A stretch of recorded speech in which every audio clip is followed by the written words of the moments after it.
This episode is brought to you by Only the Real Entertainment and Media Den Productions.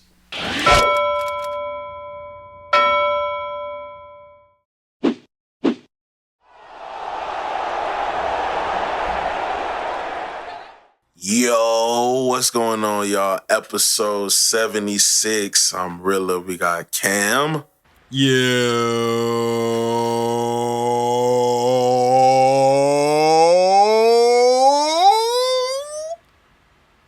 That's the sound of a man who is excited for hoops. Facts. Luka's looking quite well, so he's cheesing on the other side. Facts. But let's jump right into the sideline story of the day. On October 16th, 1968, yes, we're going back, the Milwaukee Bucks played their first game ever. Since it was in the expansion era, the Bucks were a fresh team representing Milwaukee that will go on to become a permanent franchise to this day. Or the Deontay Wilder. The game was, of course, against the none other than Chicago Bulls. And even though they did lose by 5 points, 89-84, Legacy, of course, would continue to elevate and thrive, bringing in 2 championships, one in 71 and, of course, 2021 with Giannis and those guys, and 3 conference titles in 71, 74, and, of course, 2021, since they, of course, won the chip. While also developing, some all-timers that you guys are probably familiar with. We're going to start with, of course, Lou Alcindor, which you guys know as Kareem Abdul-Jabbar. Oscar Robertson, the first triple-double for a season. Ray Allen, outside of Steph Curry, the greatest shooter at his time for his generation. And, of course, the current playing Giannis Antetokounmpo. And, of course, a whole slew of others. You got your Michael Reds of the world. You got your Glenn Robinsons of the world, etc. But the Bucks are a vaunted franchise, and we just wanted to celebrate them. Now let's start the show. What's good with you, my boy? I'm vibing, man. Ready to get in some topics? Absolutely, bro. Absolutely. I needed this episode just like they needed it, so I'm ready, bro. For sure. Let's get into Hoop Hoopla. We'll start off with your GOAT once again, like last episode. Yes, sir. People Magazine had an interview with him, and he said something really particular to his accountant. He said that he warns his accountant about stealing his bread, and if he steals his bread, then it's not gonna look good for him. As a matter of fact, the direct quote is, "The first thing I told him when he wanted to manage my money was, if you steal my money, bro, or if I'm broke, bro, I'm letting you know, bro, it ain't gonna be good for you." So my thing is, LeBron has some crash out in him, huh? Your GOAT over here crashing out. I like that. Yeah, I like that. Hey, bro, sometimes you got to pop out and let niggas know. Like, hey, I ain't nothing to play with, man. This bread we talking about, I'm from the trenches of Ohio. I don't know how much the audience has traveled, but last year I ended up going to Akron, Ohio, and Cleveland. I got my elder brother who stays in Ohio, in Columbus, so we drove about 2 hours out. I went to St. Vincent St. Mary's, and Akron is different. It is everywhere got a hood, right? But there is just, it felt, I'm not disrespecting Ohio, it low-key felt like there was nothing to do. It felt bland. And when there's nothing to do, if you know anything about social studies, statistics, etc., when there's nothing to do, niggas will find something to do. It might not be legal, but they'll find something to do. St. Vincent St. Mary, I could put that thing in my pocket.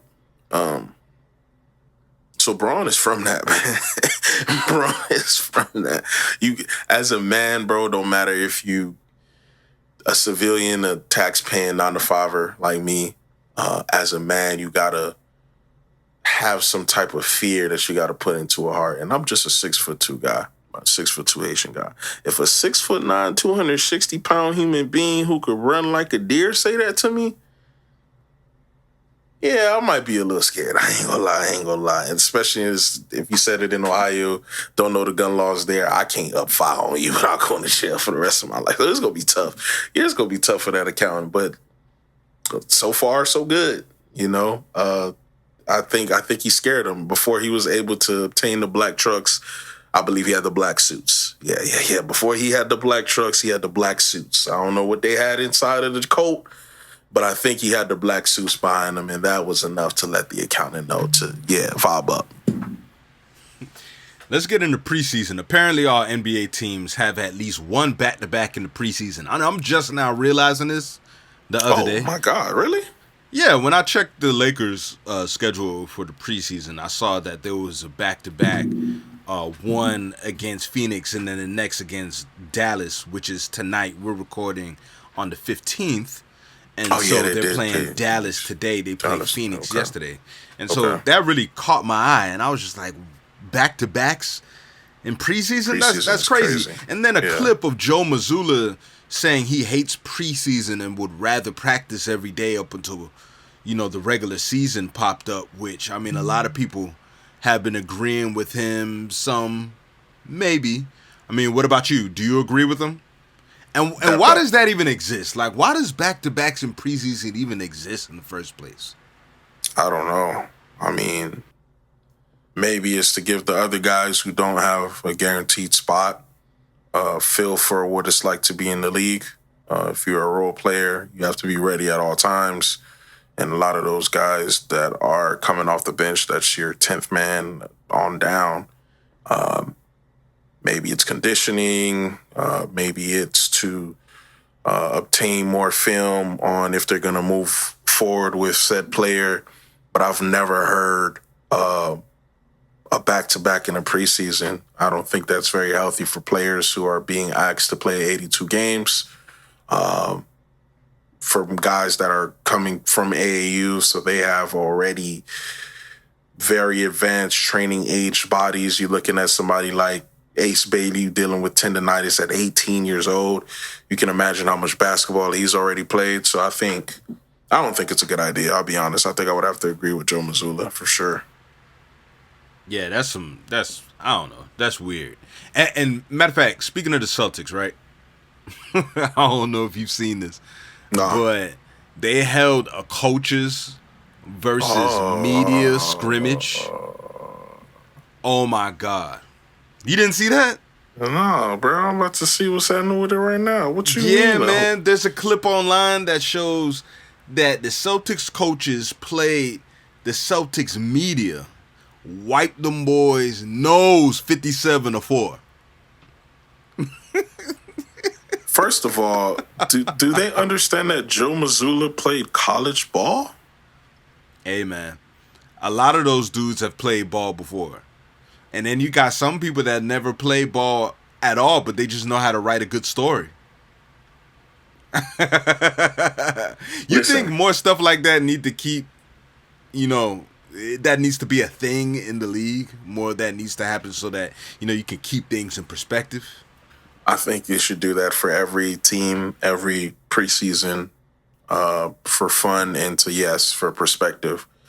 I want y'all to keep in mind, I was nowhere near going pro at all. At all.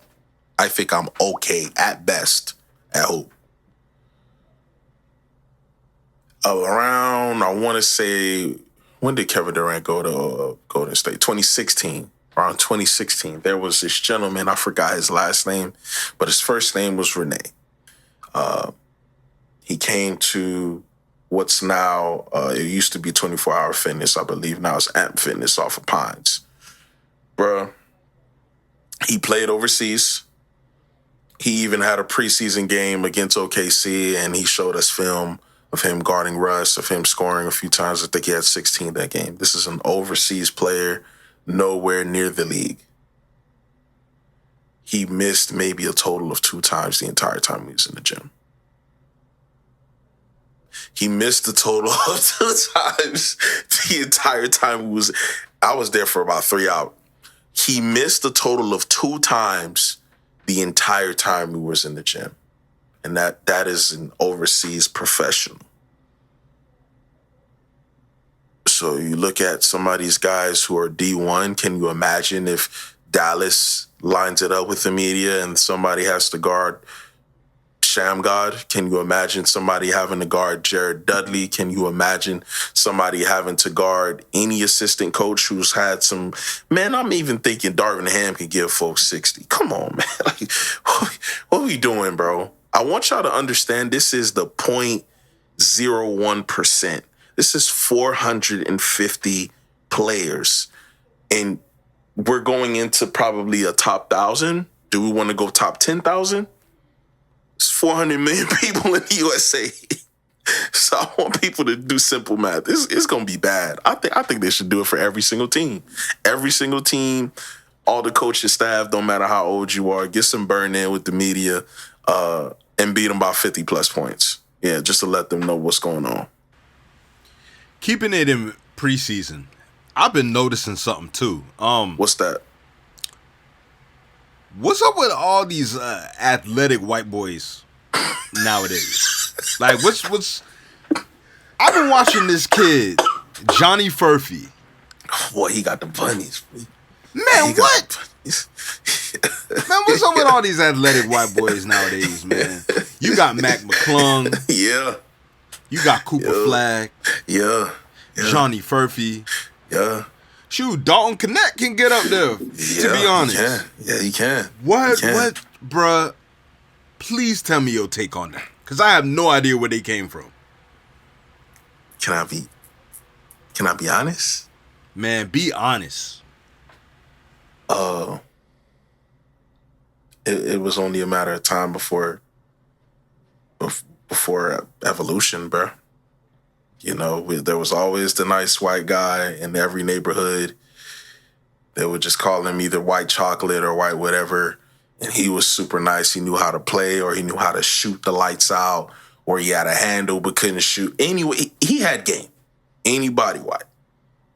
It was only a matter of time. You look at Jason Williams and what he did. You look at the professor with the handle, and they're competing with the black guys. And you fast forward, evolution. Some of them might have, got with a mixed shorty who got, you know what I'm saying, this in her jeans. You don't know. And, man, some of these, you look at the lineage of some of these folks, man, they mama a track star, their daddy was D3, and they coming in and they're jumping out of the gym. And that dunk by Johnny was crazy. And then he had one in Summer League that went viral with bro looking crazy, like he just left a Combs party. But that's neither here nor there. I like it. I don't know what's going on. I just think it's evolution. I think the mixed babies are mixing. And they're probably going to kill me for this, right? Because last episode we talked about the baddies and the lineage of those people. You know, maybe white mom's a little bit different. I don't know. I ain't grow up with no white mom. Maybe they handling things a little bit different. You know, I don't know. But I like it. Yeah, I like it. Yeah, I want to see it get up. Man, I even see AR caught a mean poster. Yeah, I see AR catch a poster. And I'm like, this where we are. Okay. All right. We're here. All right. Let's just roll. That's just where I'm at right now with it. I like it. And I'm excited for him to get some minutes. Man, I can't wait for Tyrese to come back and throw him a couple laws. That's going to be fun. Yeah, that's going to be fun. But yeah, bro, whatever y'all doing, the white community for the hoops, keep doing it, keep procreating, because I'm going to keep watching. Yeah, it's actually crazy to see. I actually need to see that in person because that junk is wild. Let's transition over to Miami Heat, though, man. We got to talk about your Heat. Why did you look like that? Why you got to look like that for? Because we don't have a win in the preseason? You don't got to look like that when I bring up the Heat. Why do you have to make that face? Because we ass. Oh, my God. And I got to be in the vicinity of the assness of the Heat because I work near the Heat arena. So the assness be rubbing off on me. No fiddler. It be rubbing off, and I don't like it. But we got to talk about it. I'm a podcaster. What's up, man? Well, at least this has nothing to do with the team in preseason. How about that? All right, cool. We all know that Asia just won her, 4th WNBA title? Go, by the way. Right? Cleaned up the awards in the season. Yeah. Going crazy. Yeah. We saw Bam there. Yeah. Now, here's the thing. I saw something on Twitter, and I don't know if this is like really real, right? Because I saw the game, but I didn't hear this part of the game. But I saw a tweet that said that when the Heat played the Atlanta Hawks the other day in preseason, the Hawks fans were calling Bam Asia's husband and saying, your wife is better, right? They're chanting that in the section as Bam is shooting his free throws. I didn't hear that. But seeing that tweet, I ain't gonna lie, boy. I ain't gonna lie, boy. It's kind of hilarious, man. You gotta let me know what you think about that, because that's kind of nuts. We was just talking about Asia taking Bam's basketball soul, and now you got this. I don't know. Let me know. Let me know. You know, a lot of basketball is physical. And ladies and gentlemen, I don't know if I've ever told this story on the pod, but I've walked by Bam Adebayo. I'm 6'2". I was on the lower end of his torso at 6'2". That is a massive human being. At 6'9", 6'10", whatever you want to get, it's a massive human being. I want to be angry because I'm a Heat fan, but I feel like Kevin Gates. I don't condone that, big bro, but I understand why you're doing it. Yeah, you got to get in his head. We losing. And then the front court mate, Khalil Ware, has been our best player, quiet as kept. We haven't won a game. She goes and wins the championship, and the game after, you get hurt. And it was your knee. You probably was knee deep. Anyway, I'm not going to get in too deep into it. I like it. I'm sorry. I would do it too. If I was the opposition, I'm sorry, man. Yeah, I would do it too. Yeah, I would do it too. You ever seen an Anthony Edwards movie where he talking crazy to, yeah, that would be me. That would be me. Any edge I can get. I'm at the free throw line with, yo, Lil Asia. Yeah. Hey, Mr. Wilson. I'll do anything I can to get in your head. But yeah, I might wear some Asias to the game that I'm playing against you with, and then make you look down at the shoe and do subtle things like that. Yeah. But Asia's the GOAT, right? I want to keep that she is the GOAT. She's the greatest women's basketball player in WNBA history, and she doesn't have to retire for us to say it. She doesn't. Yeah, she's the GOAT. So them saying that, I'm sorry, Bam. It's kind of, where are you now? You're top 25 player in the league? Top 20? She's been the best for, we want to say 5 years, 6 years. I'm just saying I would do it too. Sorry, I'm a Heat fan. To the day I die, unfortunately. But I would do it too. That's all I'm saying. I understand it. Let's stay with the Miami Heat. Kind of, I guess. I mean, it definitely has something to do with the Miami Heat. I'll definitely say that. And this is something that you're going to have to explain to the audience. But recently, Shaq talked about where his weight was when he went to the Heat, right? Mm-hmm. You described Pat Riley running a pre-Ozempic camp. Yes. Yes. Pre-Ozempic I camp. need you to explain the lore behind Riley's infamous workout requirements. You know, his pre-Ozempic camp. I need you to explain that. Who was a part of it? What happened during it? Like, just let us know the whole thing. I really want to know. Listen, pre-Ozempic camp was created by one Pat Riley, right? There are actual NBA players who didn't want to play for us because they know that they will be getting on that pre-Ozempic. Yeah, it ain't gonna be no shot to your little belly, to your arm, but you're gonna get in here. You gonna fight for your life. You're gonna fight for your life. So let me tell you, the guards, they have to have 6% body fat. The forwards have to have 7% body fat, and the bigs have to have 10% body fat.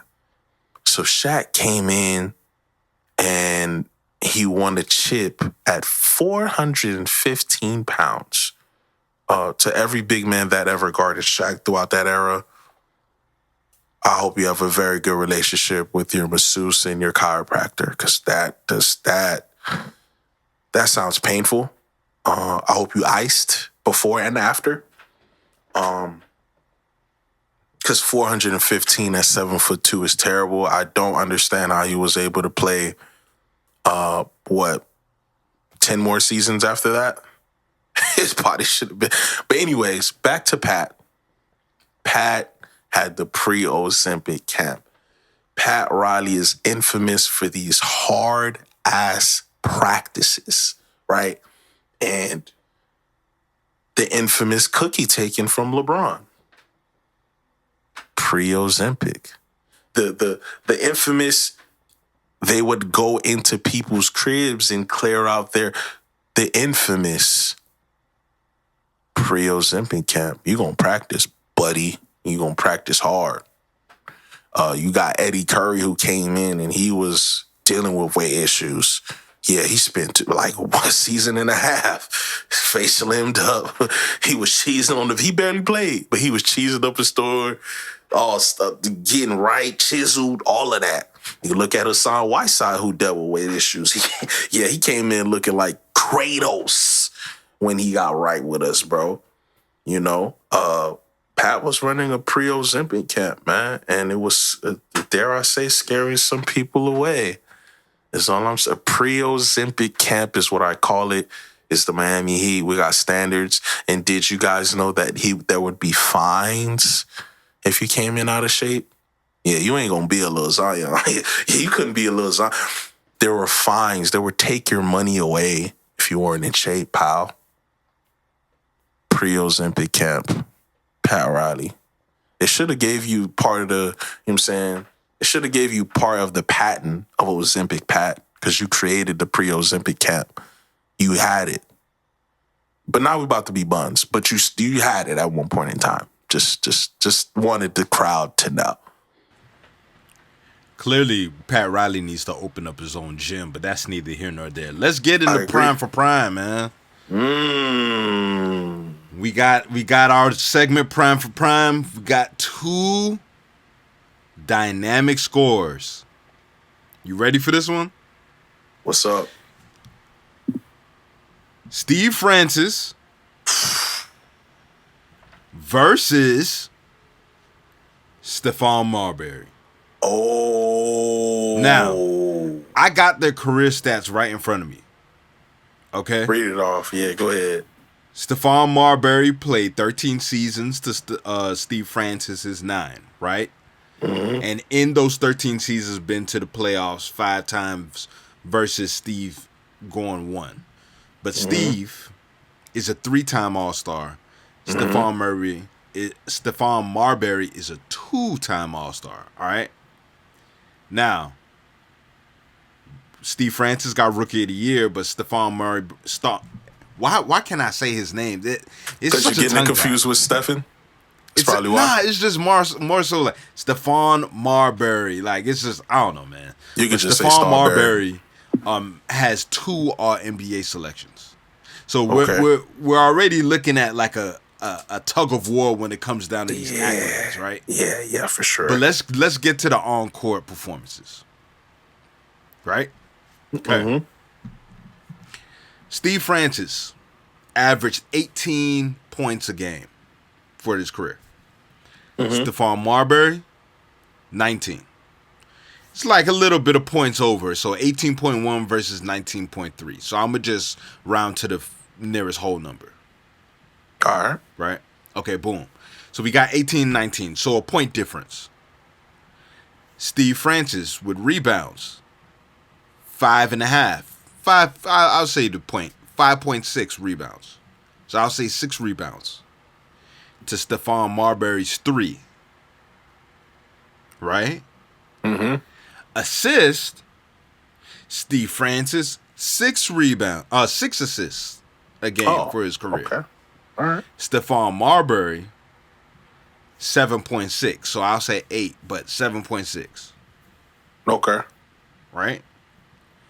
Steals, 1.5 for Steve Francis. Stephon Marbury, 1.2. So basically there a little bit. Blocks aren't that really high. I'm not really worried about the blocks or whatever. Yeah, they guards. They point guards. But you know what I mean? But just looking from the career stats, I mean, from a shooting standpoint, Steve Francis shot better than Stephon Marbury with those stats. Yeah. So he shot better. Now, Stephon Marbury, actually, as a matter of fact, no. Steve Francis led in the percentage of shots for all those points. So free throws, 3-point, and just field goal in general, he leads. So, like, what do you think about that? And this is peak for peak, or this is overall career? This is overall career. So Are think we about factoring so in now, that, and now I say overall career because think about it. Steve Francis with the injuries, his peak wasn't that. It was not that long lived. Yeah, that's fair to say. Stephon Marbury, his peak was kind of like not that long lived too, but they around the same time, even though Stephon is older. Yeah. Right. Their peaks was kind of around the same time frame. Yeah. If we're talking overall career, I have to factor the fact that Starbury is literally Jordan overseas. Now keep in mind when I say the career again. If we talking about dudes that was in the league for 15 plus years, had like and was really like pretty consistent throughout their career as far as showing up on to games, like not really riddled with injuries or certain things, and their peak was longer, then I would definitely pull up those stats for their peak. But since these specific players and their peaks wasn't that long lived, their career stats kind of describe their peaks. Yeah. Yeah. If that makes sense. It does. It does. Yeah. I think I would have to go Stephon Marbury, even with peaks or career-wise, from the standpoint of, man, people still in their feelings about him leaving Minnesota and KG because they literally thought that they could win a ring together. He was that talented. And you think of the New Jersey portion of Starbury, he was a beast there as well. It wasn't until maybe his Knicks tenure he started to diminish. So, I mean, his peak lasted a tad bit longer than Steve Francis. Steve Francis was a dog, but he was a gunner. He was a gunner. He was out to get a bucket first and pass second, which I think, Starbury was able to have more of a balance towards being a dual threat with scoring and assisting. So I'll probably go Stephon Marbury, but that's super close. I think that's even closer than last week's Vlade Divac and Joakim Noah peak for peak that we did. That was tough. I needed to hear the full gist of it and really think back. He had the shoes, Starbury. He had NBA ballers. He was the cover of that. He's Jordan overseas. He averaged, I believe, more points. If not, he did average more points and more assists. I think it's Starberry. Okay. So Stephon Marbury over Steve Francis, that's your pick? That's my pick. And we're gonna get into whatever in the comments, but I think Stephon Marbury had a bit better career than Steve Francis. All right. Say less. Before you end it off, we need to hear from you, man. Yes, sir. Let's get into real talk, man. Hey, man. First of all, what I wanted to talk about during Real Talk, the league, y'all are listening. I saw a segment today, Tim Legler, Coach's Corner with Doc Rivers. Cover your ears right now because I have to actually do this. Thank you. People want to hear ball. People want to turn on ESPN and watch people actually discussing the game. We're tired of hearing, how does this affect KD's legacy? Or is LeBron and Jordan the GOAT? What would happen if you pair this player with this player? Is this player washed because they had one bad game? And covering the same 4 teams, no matter how bad or good they're doing. No, we're tired of that. We want hoops. We want to watch it. We want to learn it. We want to consume it. We want to talk about what's actually going on the court. This discourse that y'all talking about, it's slowly dying out. And dare I say, it is possibly due to the fact that they're listening, and also due to the fact that the hot take person that y'all did and built y'all careers off of, Mr. Ramon James from Akron, I don't even got to say his first name, he's out the door soon. So y'all going, y'all going to have to pack it up because we want to see and hear actual basketball. I'm watching Doc Rivers, who if you are a avid listener of the show, I'm not the highest on, but they discussed a multiple action basketball play featuring AJ Green and dissecting actual basketball and what they're seeing. They slowed it down. They discussed it 1v1. I'm excited to see other coaches around the league. I'm not going to lie. To get the youth to actually have to watch and learn basketball. 2K is not enough. Your AAU teams is not enough as well. We want you to actually know the game. And hopefully you can take what you've learned from the game and apply it to 2K if you're nice enough. And apply it to your AAU if you're nice enough. Not, is Bron the GOAT? Not, how does this affect his legacy? Not you pairing these 2 superstars who will never play with each other just to try to get through a segment because you don't have enough basketball knowledge to talk about what's actually going on the court. No. We want you to be held liable for what you're spewing. And if you're getting paid millions of dollars, please watch the actual basketball game and don't just spew something that you saw on Twitter as you were scrolling while looking down instead of paying attention to the game that you're getting paid millions of dollars to cover. Please. Stephen A., we get it. You playing some solitaire. But we want you to actually talk about the game. No personal vendettas with LeBron. You know enough of the game to actually talk about the game. You should do that. Charles Barkley, you're a Hall of Famer. You know the game. You should do that. Shaq, you're a 4-time champion. Stop hating on the young ones and actually dissect the game. Kenny, you're safe. You do it sometimes, but you actually go to the board and actually show the actual game. The rest of y'all got to fall in line. Cover actual basketball. That's all we want. No more legacy talks. No more pairing 2 superstars who will never play with each other, especially under the new CBA. Stop the shit. Let's talk about basketball.